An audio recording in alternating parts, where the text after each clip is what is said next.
Okay, be honest with me. What if that heavy, dragging fatigue you're carrying around every single day isn't just because you're working too hard? What if it has absolutely nothing to do with skipping an hour of sleep? We constantly blame our crazy busy lifestyles for feeling totally drained. But what if your exhaustion is actually a hidden nutritional deficiency? Welcome to today's explainer, where we're going to unpack the 5 warning signs of iron deficiency. It's a sneaky culprit behind so much of our daily exhaustion, and we really need to talk about it. So, are you always tired for seemingly no reason at all? It is just the most frustrating place to be, right? Maybe you're getting these constant headaches, or you notice a sudden shortness of breath just from walking up a normal flight of stairs. Or maybe you have this thick brain fog that just refuses to lift. We tend to just brush these things off. But what if these aren't just isolated, annoying little things? What if they are actually critical clues? Your body might literally be crying out for one essential nutrient. 2 billion. Let that number sink in for a second. 2 billion people. That is a staggering statistic. Iron deficiency is actually one of the most common nutritional deficiencies on the entire planet, affecting over 2 billion of us worldwide. And honestly, the truly scary part about that massive number? So many people in that 2 billion don't even realize they have it. Nope.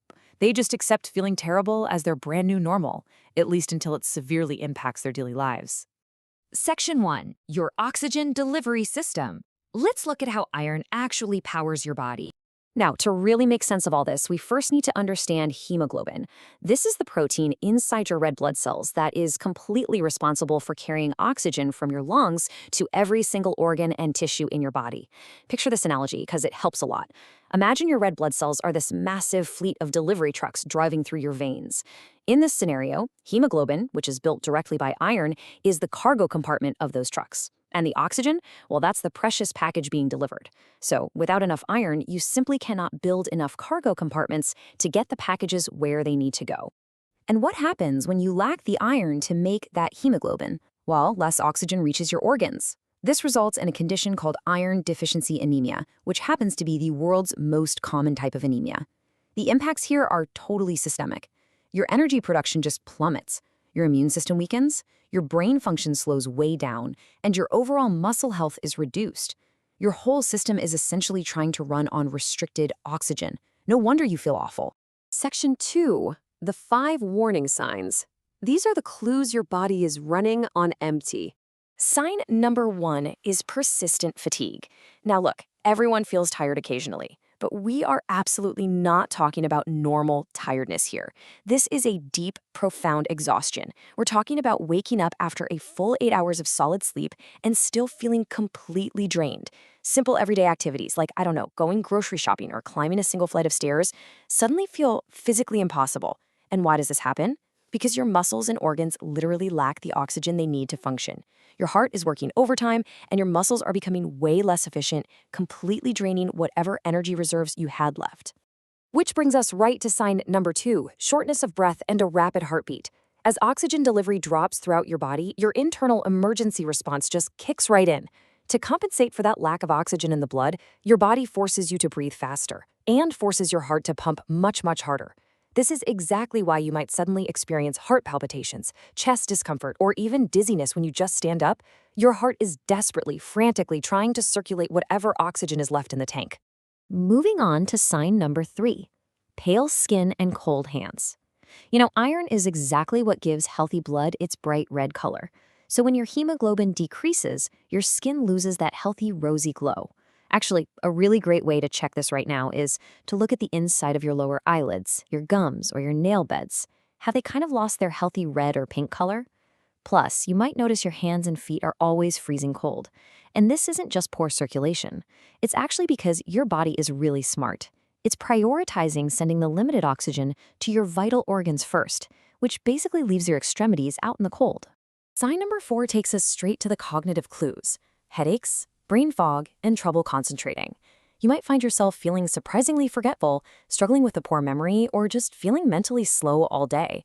And what's really tragic about this is that so many office workers and students mistakenly blame stress or demanding job for these drops in productivity. They completely miss the fact that their brain is actually starving for oxygen. Think about this. Your brain alone consumes a massive 20% of your body's total oxygen supply. 20%. So when oxygen is limited because of low iron, your brain functions severely and noticeably suffers. Your brain is just this massive energy consumer, and without that trusty delivery truck of oxygen arriving on time, it simply cannot fire on all cylinders. Finally, sign number 5 involves physical changes and some very strange cravings. Iron deficiency can visibly alter your physical appearance. You might notice your nails becoming incredibly brittle, or, and this is weird, even taking on a concave, spoon-like shape. You might experience abnormally dry skin or notice way more hair shedding in the shower than usual. But the absolute strangest symptom of all is something you might not expect at all. Okay, have you ever found yourself obsessively crunching on ice? This leads us to a bizarre phenomenon known as pica. Pica is a fully recognized medical symptom involving intense cravings for non-food items. We are talking about strange desires to eat dirt, clay, chalk, or, by far the most commonly, ice. It's kind of like having a bizarre superpower that you definitely don't want. Constantly chewing ice is actually a classic, well-recognized medical clue of low iron. Scientists are still studying exactly why this happens, but make no mistake, it is a massive red flag your body is throwing up. Section 3, who is most at risk? Let's check your demographics. So let's rapidly outline the highest risk groups here.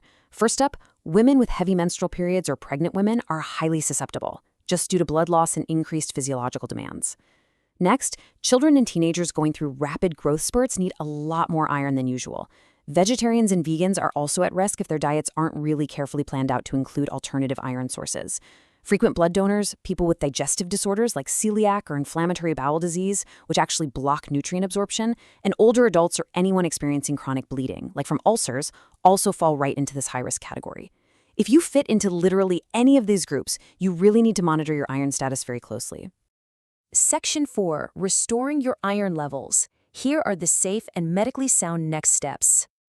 All right, we need a logical, measured action plan. Step 1 is super simple. Schedule a visit with your healthcare provider. Just talk to them about these symptoms you've been having. Step 2 is getting a simple blood test. Specifically, you want to ask for a complete blood count, or CBC, and a ferritin level test to see what your iron stores actually look like. This is the absolute essential first step before any treatment begins. Finally, step 3 is working directly with your doctor to identify the root cause of the deficiency and get a recommended right-sized treatment plan. Because remember, and this is absolutely crucial, you should not just run out and dangerously oversupplement iron all on your own. Too much iron can actually be harmful. Now, alongside that medical guidance, you can absolutely support your iron levels naturally through your diet. Here are the exact dietary solutions derived straight from our source material. You can incorporate lean red meat and liver in moderation, as well as chicken and fish. If you're plant-based, no problem. Lentils and beans are fantastic, along with spinach, pumpkin seeds, and fortified breakfast cereals. There are just so many delicious ways to build this nutrient into your daily meals. But here is the catch. It isn't just about what you eat. It is all about what you eat it with. Let's look at how other foods actually interact with your iron absorption. This right here is a crucial dietary nuance. Pairing your iron-rich foods with vitamin C, like oranges, strawberries, kiwi, tomatoes, or bell peppers, vastly improves your body's ability to absorb that iron. It's like a booster shot. However, you gotta be careful with tea and coffee. I know, but they can actually block and reduce iron absorption if you consume them during your meals. Now, don't panic. You don't have to give up your coffee. Just try to drink it between your meals instead of directly with your iron-rich foods. Whoa, we have covered a whole lot of ground in this explainer today. If you've been just pushing through persistent fatigue, suffering through that mental brain fog, or experiencing those strange cravings, please don't just accept it as normal. Is your body sending you a loud and clear message that you've been ignoring this whole time? Listen to it. Take that first simple step with your doctor and go reclaim your energy.